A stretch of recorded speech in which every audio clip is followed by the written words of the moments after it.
Baik, insyaAllah hari ini kita akan sambung episod yang ke-9. Okey, episod yang ke-9 hari ini kita masuk kepada kisah yang ketiga dalam surah Al-Kahfi. Ini merupakan kisah yang agak besar pengajarannya untuk kita sama-sama mengambil pengajaran dan iktibar. Apakah kisah tersebut? Kisah siapa? Kisah Nabi Musa dan juga kisah Nabi Khidir alaihi salam. Dalam episod yang ke-9 ni ayat dia agak panjang daripada ayat 60 sehingga 82. Okey, terbahagi kepada tiga poin penting dalam episod ini. Yang pertama adalah pertemuan di antara mereka berdua. Yang kedua, peristiwa-peristiwa yang terjadi. Yang ketiga, apakah pengajaran di sebalik peristiwa-peristiwa yang terjadi. Baik, kita tengok poin yang pertama adalah di mana ayat daripada 60 hingga 70 menceritakan berkenaan apa? Berkenaan pertemuan Nabi Musa alaihi salam dan Nabi Khidir alaihi salam. Saya akan bacakan ayatnya sahaja. A'udzubillahi minasyaitonir rajim. Bismillahirrahmanirrahim. Wa idza qala Musa li fatahu la abrahu hatta ablugha majma'al bahrain aw amdiya huquba falamma balagha majma'a bainihima nasiya hutahuma fattakhadha sabilahu fil bahri saraba. Kita fokus ayat pertama dahulu. Apa katanya kita baca dalam buku dahulu. Setelah Allah, page 120, setelah Allah menyebutkan tentang bagaimana orang musyrikin Mekah menyombong diri terhadap orang mukmin yang miskin, serta bagaimana mereka bersikap sombong terhadap Allah dan Rasulnya dengan menolak ajaran yang dibawa oleh Rasulullah SAW. Dalam episod ini Allah jelaskan kepada mereka mengenai apa kisah Nabi Musa dan Khidir. Nabi Musa yang merupakan Nabi Allah yang banyak ilmu dan amalannya, lalu diperintahkan untuk berguru dengan Khidir. Kisah ini adalah untuk memberi pengajaran kepada manusia agar tidak bersifat takabur dan mengamalkan sifat tawadhu. Perkara yang dimaksudkan dengan Musa adalah Musa bin Imran, iaitu Nabi kepada Bani Israel yang mempunyai mukjizat dan diturunkan kepadanya kitab Taurat. Sementara yang dimaksudkan dengan pembantunya pula adalah Yusya bin Nun bin Afraim bin Yusuf yang mengikuti Musa serta menuntut ilmu daripadanya. Menurut Al-Qutubi, perkataan fata dalam bahasa Arab digunakan sebagai kata ganti nama bagi khadam yang merupakan sebahagian daripada adab yang baik. Yusha bin Nun dianggap sebagai seorang Nabi dalam kalangan bangsa Yahudi. Setelah Nabi Musa wafat, beliau telah menggantikan Nabi Musa dalam memimpin kaum Yahudi memasuki Baitul Maqdis. Baik, jom kita zoom in ayat tersebut. Kita tengok. Yang pertama sekali, wa idh qala Musa. Allah mulakan cerita dalam kisah ini dengan wa idh qala Musa. Dan jika berkata, siapa berkata? Nabi Musa ini li fatahu, kepada temannya. Fatah bermaksud teman dekat sini. Teman yang mengiringi Nabi Musa ni siapa nama dia? Yusha bin Nun. Beliaulah yang berjuang bersama Bani Israel menawan Baitul Maqdis. Macam mana kita tahu? Dalam hadis yang disebutkan. Mana nak tahu hadisnya? Dalam buku ni, page 121. Nanti puan-puan boleh baca lah. Okey. Jadi apa kata Nabi Musa cakap apa dengan kawan dia ni? Nabi Musa cakap, La abrahu hatta ablugha majma'al bahrain. Aku ini tidak akan berhenti sehingga aku sampai ke tempat pertemuan dua laut. La abrahu, la tu tidak akan. Abrahu ni kita tak akan putus asa, abrahu ni maksudnya putus asa, berhenti dan sebagainya. Tapi digantikan dengan perkataan la dekat depan. Maksudnya Nabi Musa katakan sekali-kali dia tidak akan berputus asa, sekali-kali dia tidak akan berhenti, hatta sehingga ablugha, aku sampai majma'ah, tempat pertemuan al-bahrain, dua lautan. Okey, ataupun kalau tak jumpa apa jadi? Atau amdiya, aku akan berjalan terus hukuba, selama-lamanya, bertahun-tahun, mengambil masa yang lama pun tak apa. Aku akan terus berjalan sampai aku jumpa. So dekat sini Nabi Musa katakan kepada sahabatnya yang dia akan jalan sampai dia berjumpa dengan tempat ni. Tempat apa ni? Pertemuan di antara dua laut. Dekat mana laut tersebut ada banyak riwayat. Kalau dekat buku 1/2, Dr. Zazan cakap ada pun yang dimaksudkan dengan Majma' al-Bahrain ni adalah pertemuan dua laut. Said Qutb mengatakan ia adalah di antara Laut Merah dengan Laut Putih, iaitu Lautan Hindi. Ada juga riwayat yang mengatakan di antara Laut Rum dan Parsi. Ada pun di antara Teluk Suez dan Teluk Aqabah. So tempatnya berbilang pendapat oleh para ulama. Tapi adakah maklumat itu penting? Tidak. Yang penting kita nak nampak kat sini betapa sungguh-sungguhnya Nabi Musa ini tatkala disuruh oleh Allah untuk berguru dengan Khidir, bersungguh-sungguh sampaikan dia akan melakukan apa sahaja pun untuk sampai berjumpa dengan orang yang dimaksudkan.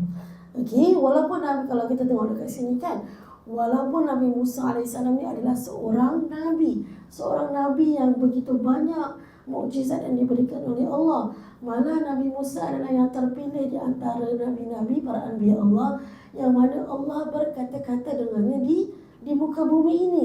Begitu level, kalau kita nak tengok level Nabi Musa ni begitu tinggi sekali.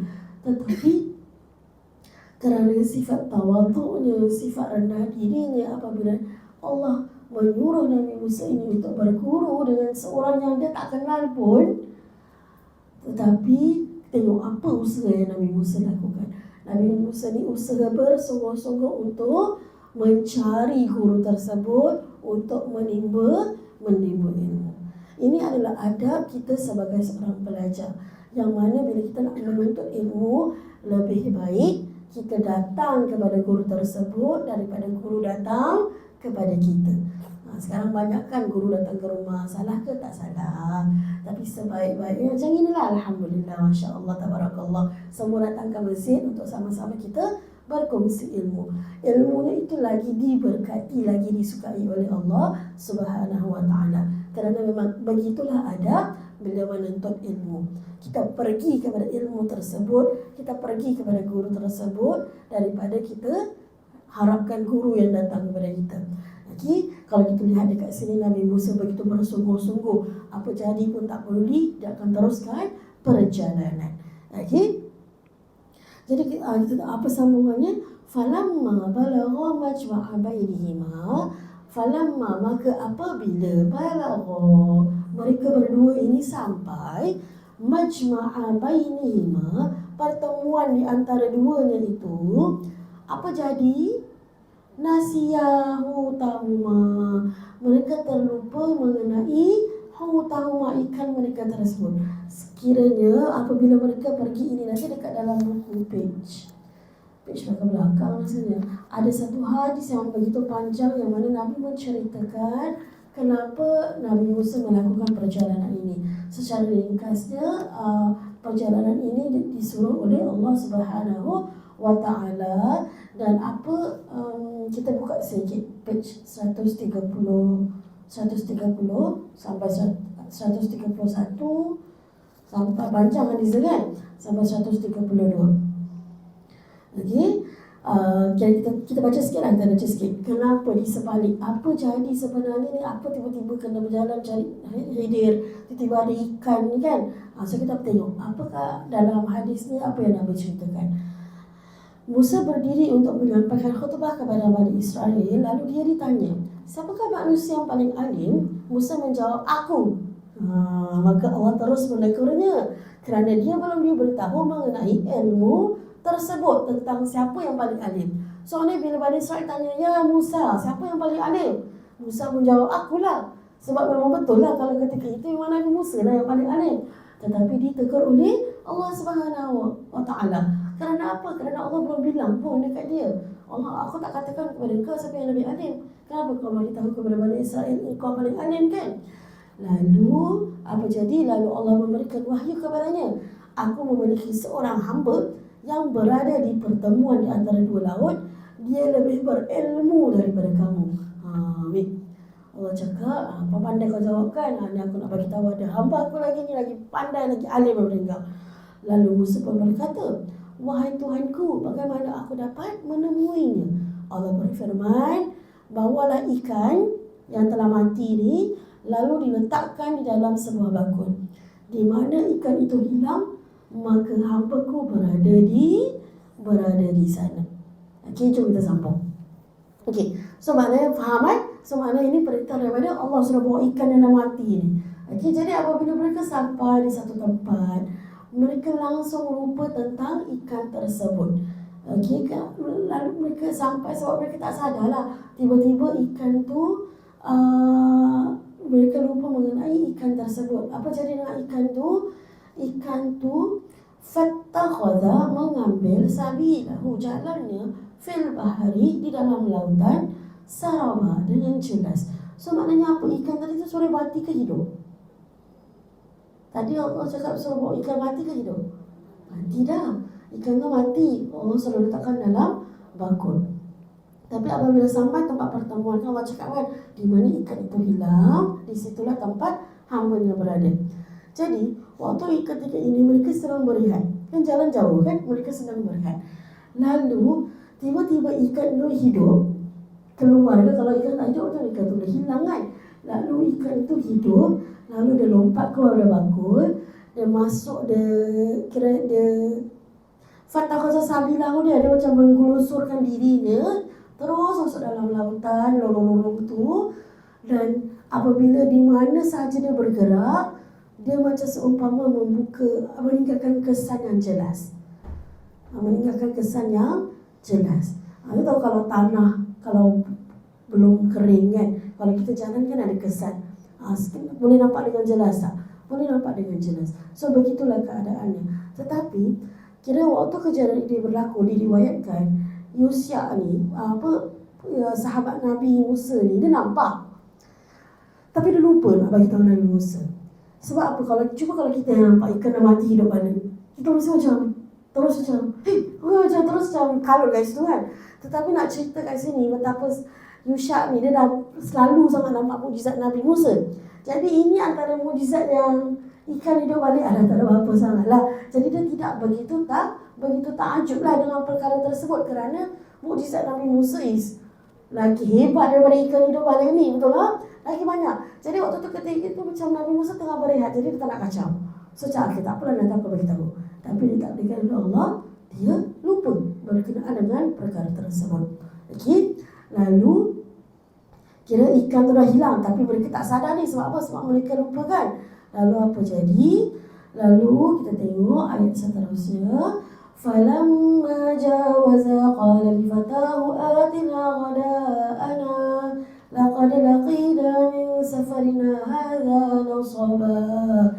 Apa kata dia lagi? Qala ara'aita idh awayna ila as-sakhra fa inni nasitul huta wa ma ansanihu illa الشيطان أن أذكره واتخذ سبيله في البحر عجبا. Jom kita zoom in. Apa katanya? So apabila mereka falamma, maka apabila jawaza, melepasi satu tempat itu, lalu qala li fatahu, Nabi Musa berkata kepada temannya, dia kata apa? Atina ghada'ana, bawakanlah makan tengah hari. Atina, bawakanlah ghada'ana, ni makan tengah hari. Nanti kita belajar lagi satu perkataan, Ghadak tu apa? Makan tengah hari. Lepas tu kan kawan nak ghadak kat mana lepas ni? Kan cik, wah agak sikit kan. Laqad laqina, kami dapati min safarina haza, daripada perjalanan kami ini, nasaba, begitu memenatkan. Jadi mereka pun rasa penat, lalu mereka pun duduk nak lihat lagi lama. Tadi tu macam orang kata duduk sekejap lah, yang ni mereka nak makan tengah hari lah. Sebab dah penat, maksud bila dah penat kita jadi lapar. Kalau kita tengok, kalau kita faham takdir Allah ini, tak ada benda yang jadi itu secara koinsiden. Ini adalah penat atau lapar ini didatangkan oleh siapa? Oleh Allah kepada mereka. Kalau mereka tak rasa penat, mereka tak rasa lapar, takkan lagi jauh orang jalan. Betul tak? Lagi jauh orang jalan, lagilah tak nak patah balik lagi lama. Okey, Tetapi ditakdirkan Allah bagi mereka rasa penat, jadi mereka pun berhenti untuk berehat. So apabila disuruhkan keluar makan tengah hari, terus si Yusha ni pun ingat perkara tersebut. Dia kata apa? Qala ara'aita iz awayna ila sakhra. Yusha ni berkata, ara'aita, adakah engkau tahu iz awayna ila sakhra, ketika tadi tu kan kita berehat sebentar kat batu tadi tu, nasi itu sesungguhnya aku lupa al-huta tentang ikan itu. Dan lupa tak apa. Wa ma ansanihu, dan tidaklah aku lupa tentangnya illa syaitan an azkura, kecuali syaitan yang buat aku tidak ingat.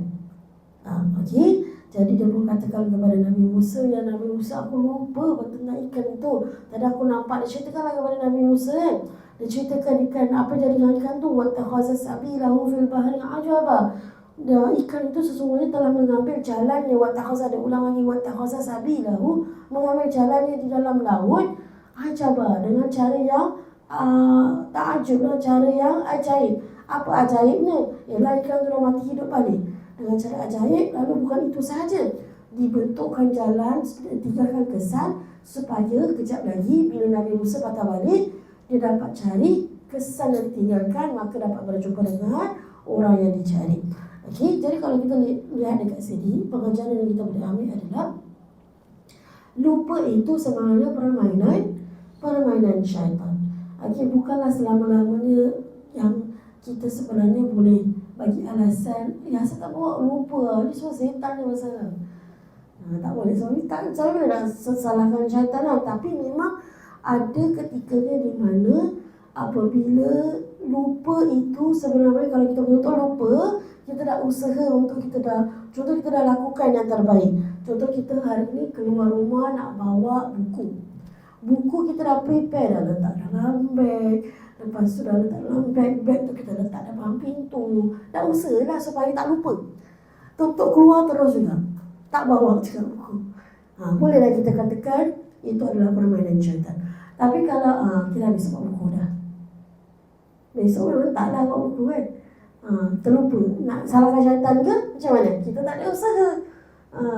Okey, jadi lupa ini permainan syaitan. Kadang-kadang kita nak cakap, kita lupa. Kan? Pernah tak jadi? Pernah selalu kan? Kita nak cakap, lupa ya Allah, sampai malam dah tak, orang ni dah tak ada dah, baru teringat nak cakap apa. Kan? So maknanya lupa ini sifat manusia. Kerana apa, kalau kita lihat kata dasar perkataan manusia dalam bahasa Arab, an-nas, itu pun diambil daripada root word nasiya. Diambil daripada root word lupa. So manusia dan lupa itu tidak berpisah tiada. Macam apa? Apa yang tak berpisah lagi? Apa lagu? Tak tahulah, lupa ni pun. Memang tak pernah ingat lah lagu apa lah kan. Apa tak berpisah? Adalah bagaikan isi dan kuku kan, tak boleh berpisah, tak ada. Itu kan lagu tu biasa. Jadi yang penting nak cerita, memang fitrah manusia itu memang mudah lupa. Okey, tapi kita kena ada usaha untuk mengingatkan perkara tersebut. Dan bukan selama-lamanya kita boleh salahkan syaitan. Okey, dalam hal ini memang ditakdirkan sahabatnya itu lupa. Kerana salah satu pengajaran pada lupa pun nak menunjukkan kekuasaan Allah Subhanahu Wa Taala. Kalau kita tengok ikan berenang kat laut, kita boleh nampak kekesan pada ikan tu berenang? Tak boleh nampak. Tapi dengan kuasa Allah, memang itu yang ditakdirkan. Memang Allah nak tunjuk kuasa Allah. Mana ikan tu pergi, ada kesan yang ditinggalkan.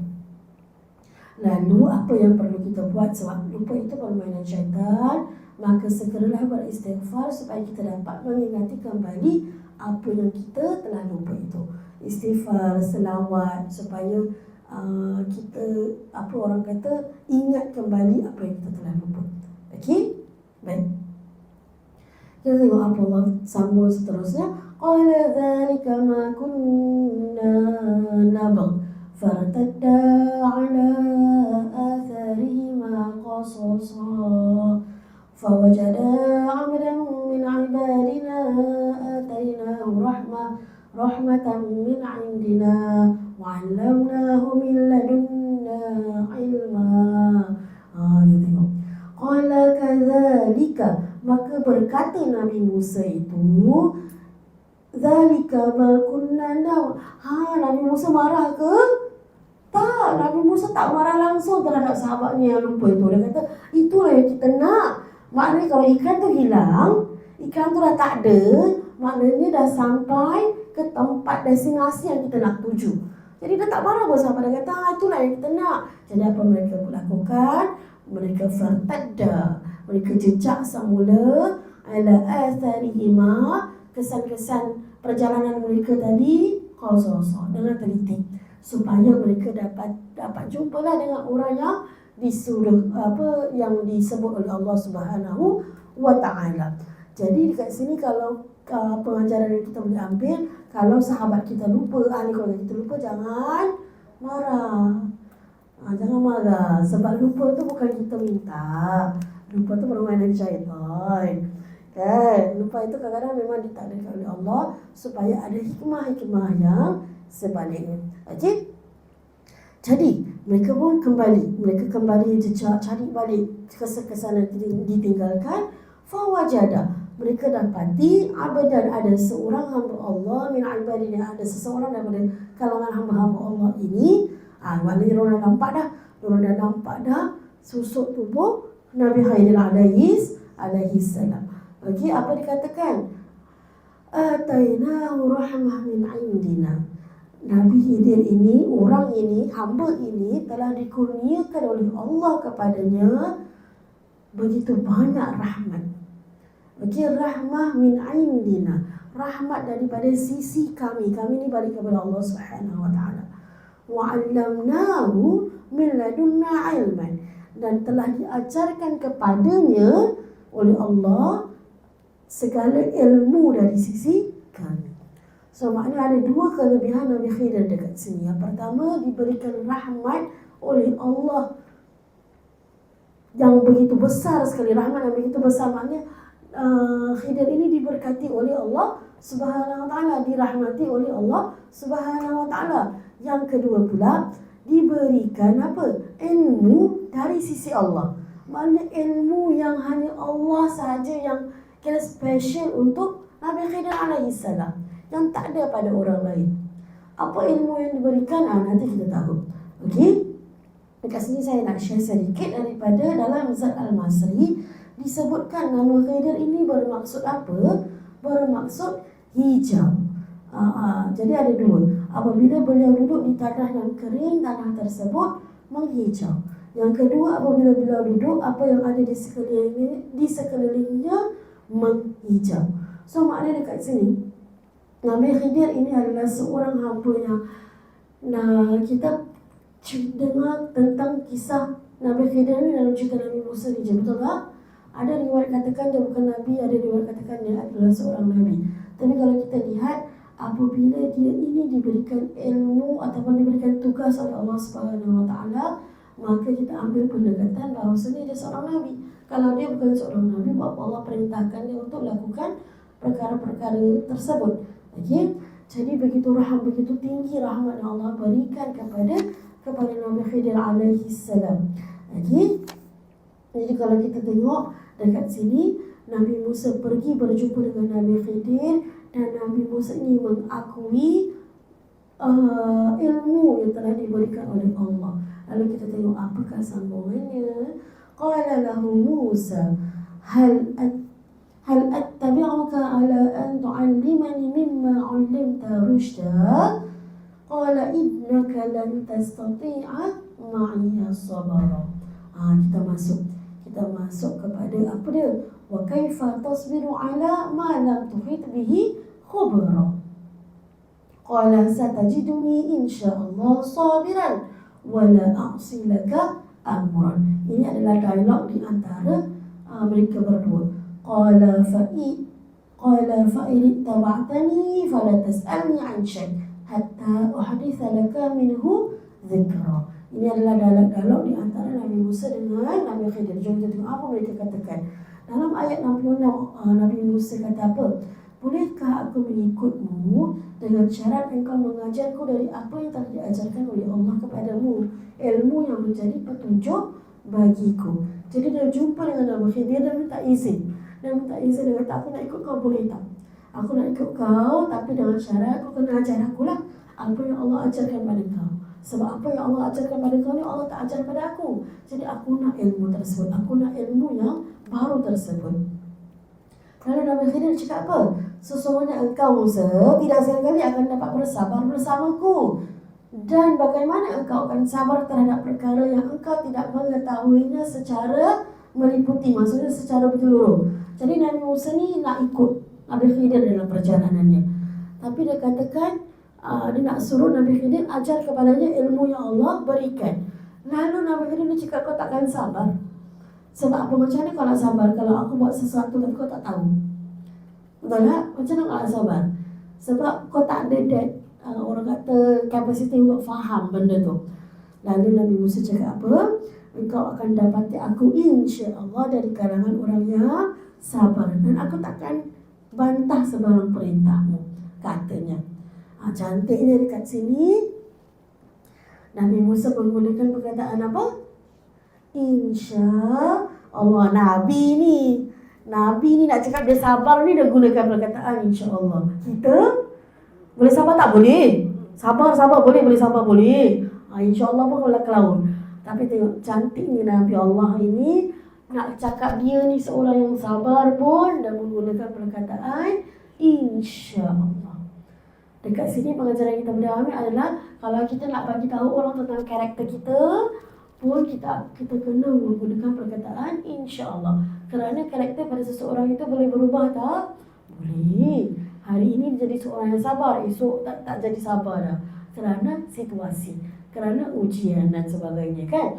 Lalu dikatakan dia menggunakan perkataan insya-Allah, kau akan dapati aku di kalangan orang yang sabar dan aku tak akan membantah sebarang perintahmu. Lalu Nabi Khidir cakap apa? Sekiranya engkau mengikutiku, maka janganlah engkau bertanya kepadaku akan sesuatu pun sehingga aku ceritakan halnya kepadamu. Itu syarat dia. Mana kau kena diam. You nak ikut boleh, tapi you kena diam all the way. Jangan tanya sebarang pertanyaan. Satu pun tak boleh tanya. Itu je syarat Nabi Khidir bagi. Senang tak? Senang. Diam je. Apa jadi diam je. Jangan tanya, jangan apa. Itu je syarat dia. Lalu dekat sini Nabi Musa terimalah syaratnya kan. So maknanya mereka bersetuju, yang mana kalau Nabi Musa nak ikut, Nabi Khidir izinkan. Lalu Nabi Musa bagi orang kata dia convince Nabi Khidir, cakap dia orang sabar insya-Allah. Dia takkan lawan lah, orang kata takkan lawan. Lalu Nabi Khidir pun tetapkan syarat, diizinkan untuk ikut, tapi tetapkan syarat jangan tanya apa-apa sampai nanti dia sendiri yang ceritakan. So diorang dah buat that deal. That deal is locked. So maka mereka buat apa? Kita masuk kepada poin yang kedua. Peristiwa-peristiwa yang terjadi sepanjang perjalanan Nabi Musa dan Nabi Khidir ini. Kita tengok. فانطلقا حتى إذا ركبا في السفينة خرقها قال أغرقتها لتغرق أهلها لقد جئت شيئا إمرا قال ألم أقل إنك لن تستطيع معي صبرا. Inilah peristiwa yang pertama. Peristiwa pertama je Nabi Musa dah hilang sabar. Apakah peristiwa pertama? Peristiwa yang berkaitan dengan perahu. Fantalaqa, maka tadi dah diselokkan. Maka mereka pun teruskan perjalanan. Fantalaqa, mereka keduanya berjalan hatta sehingga mereka idza raqiba, mereka menaiki fis safina, di dalam satu perahu ni lah, perahu kapal dan sebagainya kan. Kharaqaha, apa Nabi Khidir buat? Dia bocorkan perahu tersebut. Ada kata guna kapak, ada kata guna pelbagai alat lah. Dia kata apa? Jom kita tengok dekat page 125. Nabi Musa dan Nabi Khidir pun mula berjalan, dan apabila di tepi pantai, Khidir mengambil sebuah kapal. Orang yang membawa Khidir ni Orang yang bawa Khidir ni, dia kata apa? Dia kenal dengan Nabi Khidir. Lalu dia tak kenakan sebarang bayaran sebagai tanda hormat mereka terhadap Khidir. Nabi Khidir ini memang dikenali dengan seorang yang berilmu. Jadi apabila kapal tersebut telah berada di tengah laut, apa jadi? Nabi Khidir bangun dan dia rosakkan kapal tersebut dengan kapak dan mengeluarkan satu papan daripada kapal untuk mencacatkan kapal tersebut. Jadi Nabi Musa pun terperanjat lah.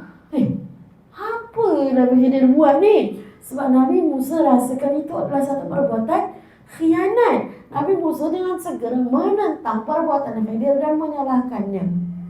Okey, apa jawapan Nabi Musa tu? Qala, Nabi Musa berkata, qala akhraqtaha litughriqa ahliha. Patutkah engkau bocorkan sedangkan akibat perbuatan itu akan menenggelamkan penumpang-penumpangnya nanti. Tak ada cerita menariknya dekat sini yang tentang Nabi Musa je. Orang lain yang dalam penumpang-penumpang tu tak ada satu pun yang marah dekat Nabi Khidir. Kan? Kat sini Nabi Musa je yang tentang. Nabi Musa terperanjat lalu dia pun bersuara. Laqad ji'ta syai'an imra. Sesungguhnya engkau telah melakukan satu perkara yang besar. Satu perkara yang salah besar ni. Tapi diriwayatkan orang-orang dalam tu semuanya sebab mereka kenal dengan Nabi Khidir. Mereka tahu Nabi Khidir ni bawa ilmu yang luar biasa. Okay? So Nabi Musa ni tak boleh terima lah. Sebab seolah-olah khianat, betul lah. Seolah-olah khianat, kita kan dangerous. Awak bayangkan awak naik kapal dan awak naik kereta dengan saya bocor saya pancitkan satu daya. Rasa-rasa awak marah saya tak? Marahlah ustazah tak ustazah. Dah kenapa? Kan? Sebab apa? Sebab membahayakan orang di dalam kereta tersebut. Bukan orang dalam kereta je, luar-luar pun boleh jadi macam-macam perkara boleh terjadi. Jadi Nabi Musa, jadi dia salah tak Nabi Musa rasa macam itu? Tak salah lah. Sebab dia rasa memang secara mata kasar ianya adalah satu perbuatan yang salah. Merosak, banyak salahnya. Merosakkan harta benda orang, membahayakan orang, ianya merupakan perbuatan khianat dan sebagainya. Jadi Nabi Musa tak rasa marah. Jadi lalu apa Khidir cakap? Qala ni Nabi Khidir berkata, alam aqul innaka lan tastati'a ma'iya sabra. Bukankah aku telah katakan bahawa engkau tidak sekali-kali akan dapat bersabar bersamaku? Amin. Kan? Tadi dia janji ni aku akan bersabar, aku takkan langgar perintah. Baru first incident. Baru first incident. Lalu Nabi Musa cakap apa? Qala la tu'akhidni bima nasitu wa la turhiqni min amri usra. Nabi Musa cakap apa? Janganlah engkau marah akan aku disebabkan aku lupa akan syaraatmu. Terus Nabi Musa tersadar. Nabi Musa tersadar. Kemudian Khidir mengingat kembali janji Nabi Musa untuk bersabar. Nabi Musa pun meminta maaf daripada Khidir kerana terlupa. Kalau kita tengok, nampak kat sini matangnya Nabi Musa. Ada Nabi Musa salahkan setan? Ada tak Nabi Musa? Oh, ini adalah syaitan yang membuat aku lupa. Ada? Tak ada. Nabi Musa akur dengan kesilapannya sendiri kerana dia terlupa. Sebab dia macam orang kata immediate response lah, orang katakan. Benda jadi terus nak komen. So ini adalah soal mak, dia lupa. Dekat sini boleh nampak, Nabi Khidir pun nampak yang dia memang sebenar-benarnya lupa akan perkara tersebut. Okey, wala turhiqni min amri usra. Dan janganlah engkau turhiqni, janganlah engkau memberati daku dengan perkara, dengan sebarang kesukaran dalam aku ini nak menuntut ilmu dengan kau. Senang kata kau janganlah kau benda pelik. Aku ni nak belajar dengan kau, janganlah kau benda pelik sampai susah aku nak ikut syarat kau. Macam itulah. Dia kira macam dia rasakan sebab dia tak belajar lagi kan, ilmu ni dia tak tahu apa lagi ilmunya ni. Jadi dia katakan pada Nabi, dia minta izin, dia minta, orang kata minta belas ihsan daripada gurunya ini supaya jangan memberati urusan dia nak menerima ilmu ni. Lalu Imam Al-Qurtubi dia katakan apa? Kalau kat sini pengajaran yang kita boleh nampak, hukuman bagi mereka yang terlupa dalam ibadah, hukumannya terangkat dan tidak dikira sebagai satu taklif. Taklif ni maksudnya tidak dipertanggungjawabkan. So maknanya kalau kita lupa dalam contoh kita solat, kita lupa dah rakaat keberapa. Selalu tak? Tak selalu azan, kadang-kadang rakaat keberapa ni kan. Lalu kita teruskan solat mengikut kepada apa yang kita confident. Salah tak? Dosa tak? Tidak berdosa. Kita dah kira segala perkara-perkara yang kita lupa diangkat hukumannya. Maknanya tidak dipertanggungjawabkan. Sebab tu kalau kita lagi berapa minggu nak puasa, saya contoh lepas setiap kali kuliah minum air. Tiba-tiba tengah puasa dah habis pun minum air juga. Dah letak balik, Astaghfirullahalazim, dah masuk bulan Ramadan. Batal tak puasa saya? Tak batal. Sebab betul-betul lupa. Sengaja-sengaja lupa tu yang batal. So maka itu kena balik pada diri sendiri. Kena tanyalah, betul-betul lupa ke sengaja lupa? Kalau betul-betul, maknanya lupa itu tidak dihukum. Okey? Sama juga dengan hal solat. Betul-betul lupa belum solat zuhur dan masuk asar. Tapi lupanya tidak boleh ditinggalkan begitu sajalah, kena qada. Tetapi hukum meninggalkan solat dengan sengaja kan berdosa besar. Tapi kerana lupa tadi, tidak dihukum dengan hukuman dosa, cuma perlu diqada kembali solat tersebut. Kerana betul-betul lupa. Kadang-kadang kita dah uzur, terlupa hari ni dah bersih, terlupa pula nak solat. Okey, jadi maknanya lupa ini hukumannya diangkat. Okey, diangkat. Jadi ilmu yang hendak dipelajari oleh Nabi Musa AS ni bukanlah ilmu yang boleh dipelajari oleh semua manusia. Hanya insan-insan yang dirahmati Allah, dipilih dan dikehendaki oleh Allah, maka akan diperolehi ilmu tersebut. Jadi kalau dekat sini kita boleh nampak apakah ilmu yang tak ada pada Nabi Musa yang ada pada Nabi Khidir ni. Tahu tak? Apa dia? Can see the future. Banyak dalam movie kan, kita boleh tahu apa pada masa hadapan. Jadi kalau kita lihat dekat sini, bukanlah kita kata, jangan salah faham katakan Nabi Khidir ni seorang yang boleh meramal masa depan. Tak. Tapi ilmu yang dia ada diberikan oleh siapa? Oleh Allah Subhanahu Wa Taala. Segala apa yang dilakukan diperintahkan oleh Allah. Bukan dia pandai-pandai buat. Bukan sebab dia nampak future terus dia buat. Tak. Ini adalah ilmu yang diberikan oleh Allah kepadanya. Allah yang bagi tahu perkara ini akan terjadi. Jadi kau buat. Kalau movie banyak kan, dia buat benda yang tak masuk akal. Sebab apa? Sebab dia nampak the future macam mana. Okey, tapi tu movie lah, pengarah yang arahkan, dia yang buat cerita tu kan. Tapi ini kisah nyata, kisah benar. Nampak seperti Nabi Khidir melakukan perkara yang mungkar, tetapi sebenarnya ini adalah perintah Allah Subhanahu Wa Taala. Tetapi ini habis dekat cerita sini saja. Kalau sekarang ni, waktu ketika ini, awak nampak ustaz-ustazah buat perkara mungkar, jangan kata dia ada ilmu nampak future pula. Tak ada maknanya. Sebab apa benda ni hanya ada pada Nabi, para anbiya. Dan adakah Nabi sekarang lagi ni? Tak ada. Nabi Muhammad adalah Nabi yang terakhir. Maka tak ada orang lagi pun yang ada ilmu-ilmu yang sedemikian. Jadi kalau awak nampak orang buat jahat, memang jahat lah tu. Okay, tak ada maknanya, oh kenapa awak bunuh dia? Sebab dia ni akan datang, akan merosakkan dunia. Tak ada mana. Okay, tak ada.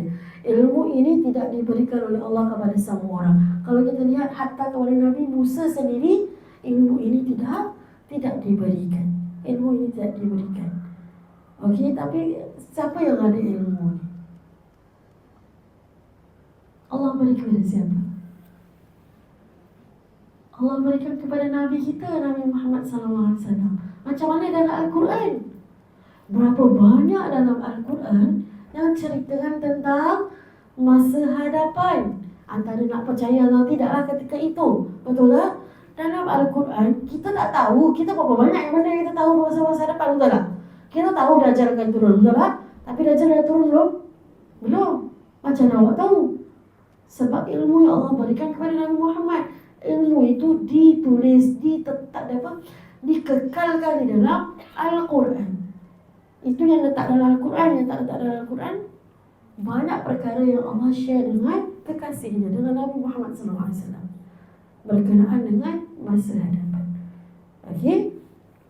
Jadi dekat sini kita tengok yang first peristiwa ni, Nabi Musa telah ditegur oleh Nabi Khidir, aku dah cakap kau tak boleh sabar. Lalu dia pun kata, oh sorry aku lupa, janganlah kau hukum aku dan kau mudahkanlah urusan aku. Dia katakan begitu. Okey, lalu apa jadi terus-terusnya? Fantalaqa hatta idza laqiya ghulaman faqatalahu. Qala aqatalta nafsan zakiyyah bighairi nafs laqad ji'ta syai'an nukra. Qala alam aqul laka innaka lan tastati'a ma'iya sabra. Peristiwa yang kedua lagi teruk daripada peristiwa yang pertama. Ini apa jadi? Fantalaqa. Okey, so dah cerita perahu tadi dah habis dah. Nabi Musa dah minta maaf, jadi orang pun sambung perjalanan. Sehingga hatta idza laqiya ghulaman, mereka berjumpa dengan seorang anak muda. Anak muda dekat sini ada pelbagai pendapat, tapi yang paling rajih adalah budak kecil. Sebab apa? Sebab nanti kita tengok. Lalu dah jumpa dengan anak muda ni, apa Nabi Khidir buat? Faqatalahu, lalu dibunuhnya budak tersebut. Lagi kita peranjatlah Nabi Musa AS. Hey, qala Musa, aqatalta nafsan zakiyyah bighairi nafs. Patutlah kau bunuh satu jiwa yang bersih. Dekat sini kenapa kita katakan gulaman itu anak kecil? Sebab apa? Perkataan nafsan zakiyyah, satu jiwa yang bersih. Kalau namanya dah balik, jiwanya bukan kata jiwanya tak bersih, tapi kan dah dipertanggungjawabkan di atas dosa. Lalu hanya budak, kalau kita lihat kepada takrif, budak-budak di sebelum balik ini yang dikatakan sebagai jiwa yang bersih. Mempunyai jiwa yang bersih, kalau mereka meninggal pun destinasi mereka memang terus ke syurga, tak ada hisap. Sebab apa? Memang tak ada tanggungjawab, tak ada dosa, tak ada pahala dan sebagainya. Lalu sebab perkataan nafsan zakiyah ini, para mufassir mengatakan gulaman ini adalah anak kecil. Apa yang budak umur 8 tahun, 7 tahun macam tu. Nabi Musa datang, Nabi Khidir datang terus bunuh budak tu. Terperanjat, terpelanting lah Nabi Musa kan.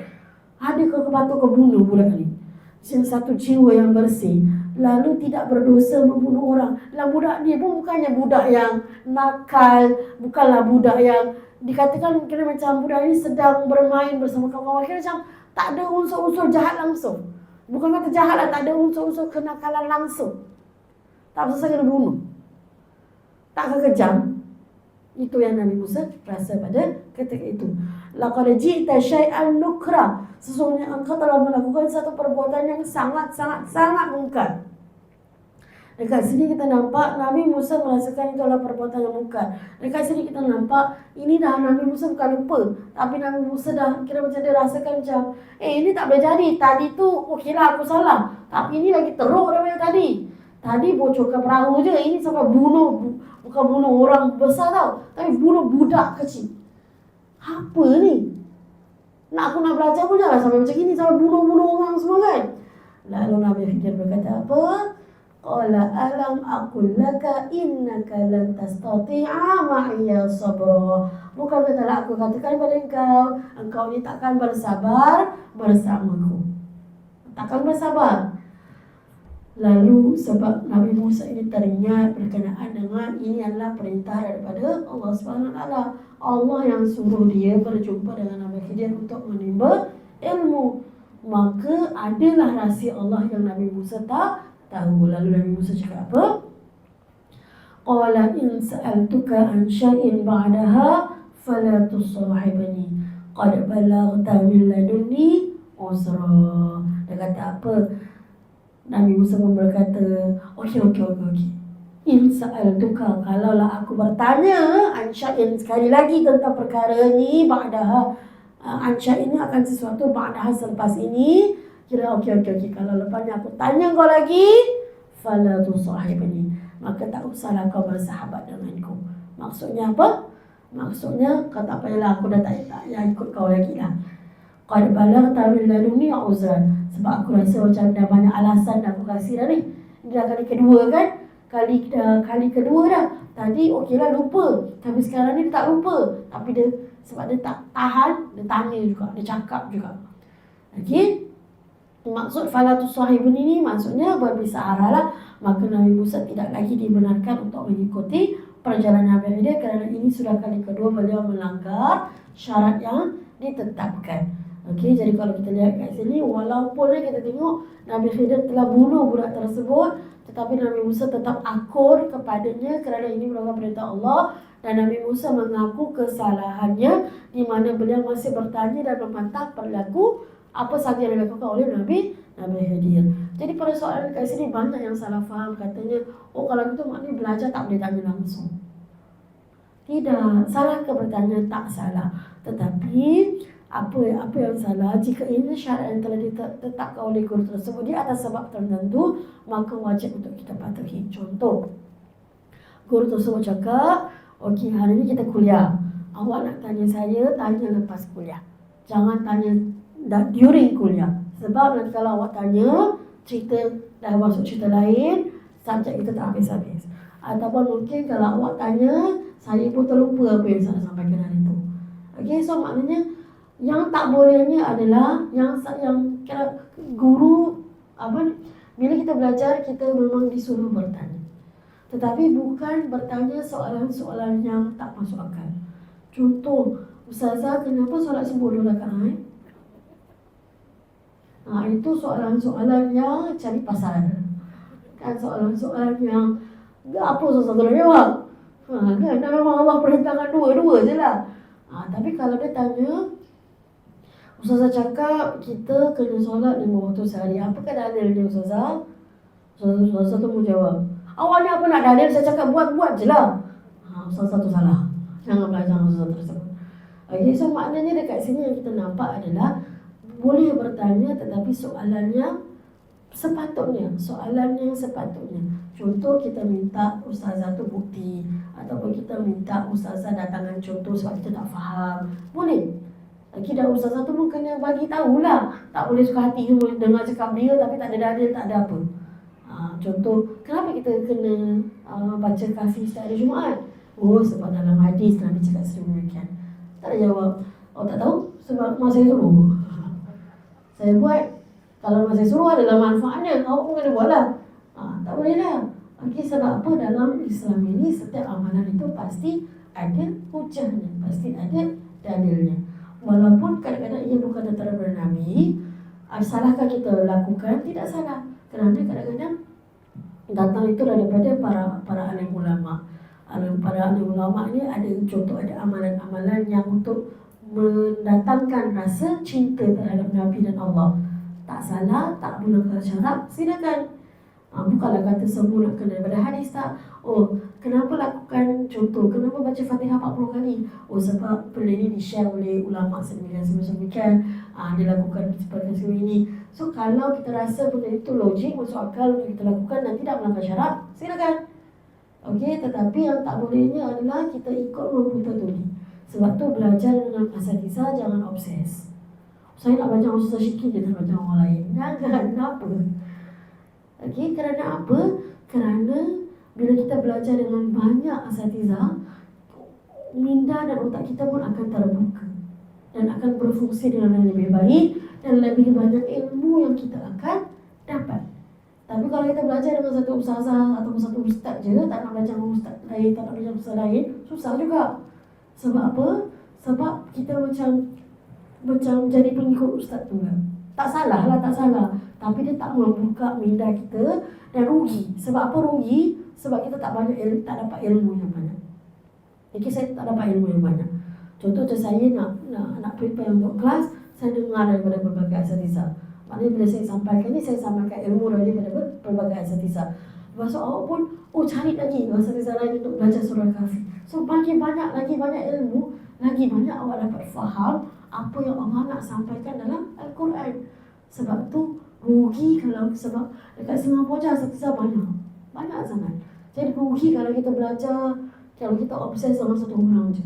Belajar lagi banyak. Kita kalau berbual begitu kan, kalau dengan orang ni kita dapat pendapat sedemikian, kalau dengan orang ni kita dapat pendapat sedemikian. So maknanya Allah jadikan kita ini daripada pelbagai jenis untuk kita meraih manfaat sesama sendiri. Bukan untuk kita saling bergaduh, berkelakar, tidak. Nak menangkan pendapat aku, tidak. Tetapi untuk kita raih buah fikiran masing-masing. Sebab mungkin cara dia tak sesuai dengan saya, tapi cara awak sesuai dengan saya pula. Sebab tu kena luaskan pandangan, buka fikiran, bergaul, bercampur dengan banyak orang, berbual mengenai keajaiban Allah lah. Jangan mengumpat pula. Mengumpat tak mendatangkan manfaat, mendatangkan dosa pula kan. Okay? Jadi salah ke bertanya? Tak salah. Tetapi sebab apa syaratnya telah ditetapkan pada Nabi Musa ini sebab begitu. Bukan kata nanti Nabi Khidir tak terangkan. Nabi Khidir cakap apa? Kau jangan tanya sampai aku ceritakan. Sebabnya Nabi Khidir ada orang kata ada niat tak nak ceritakan. Ada, cuma belum sampai masanya lagi. Belum sampai masanya lagi. Okey, kita sambung sedikit lagi tentang peristiwa yang terakhir yang terjadi. Lalu fantalaqa hatta idza ataya ahla qaryah istat'ama ahlaha fa'abaw an yudayyifuhuma fawajada fiha jidaran yuridu an yanqadha fa'aqama qala law syi'ta lattakhadhta 'alayhi ajra. Lalu dah dimaafkan kali kedua, maka mereka pun teruskan perjalanan mereka. Mereka teruskan perjalanan mereka sampailah mereka berjumpa hatta iza ataya, sampai sehingga mereka berjumpa ahla qaryah. Kira satu kawasan ni macam satu kampung ni lah. Mereka berjumpa dengan ahli, dengan penduduk mereka. Lalu mereka dah jalan jauh kan. Jadi istat'ama ahlaha, mereka minta disajikan makanan. Kira macam nak minta makanan sedikit lah daripada penduduk dekat situ. Tapi penduduk tu buat apa?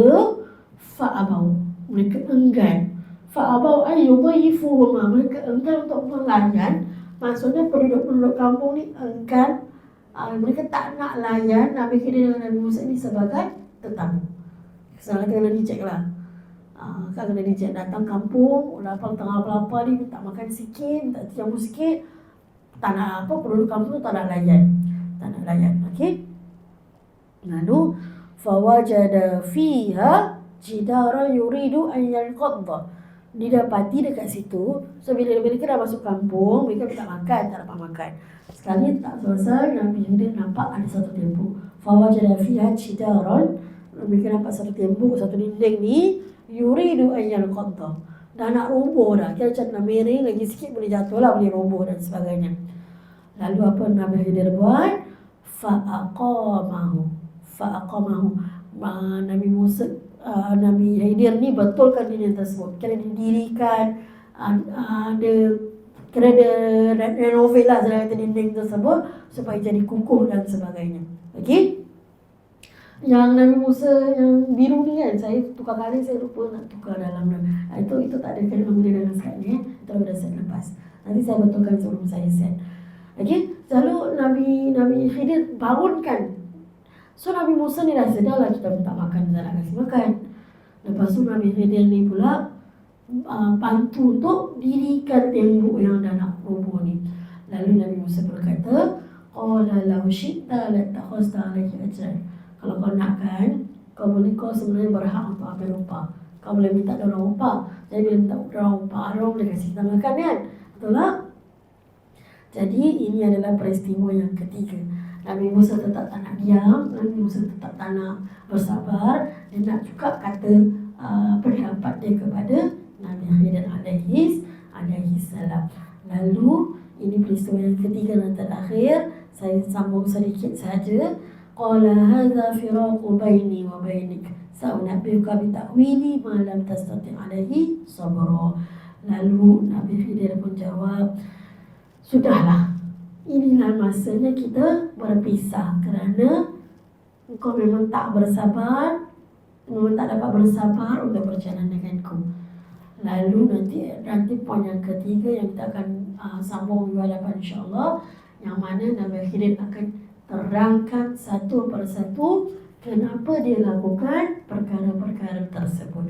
Sebab apa dia nak berpisah kan? Jadi sebelum mereka berpisah, Nabi Khidir akan terangkan kepada Nabi Musa tentang 3 peristiwa tadi. Okey, jadi wallahu ta'ala alam, insya-Allah kita akan sambung pada minggu hadapan berkenaan dengan jawapan Nabi Khidir kepada Nabi Musa alaihi salam. Wallahu ta'ala alam.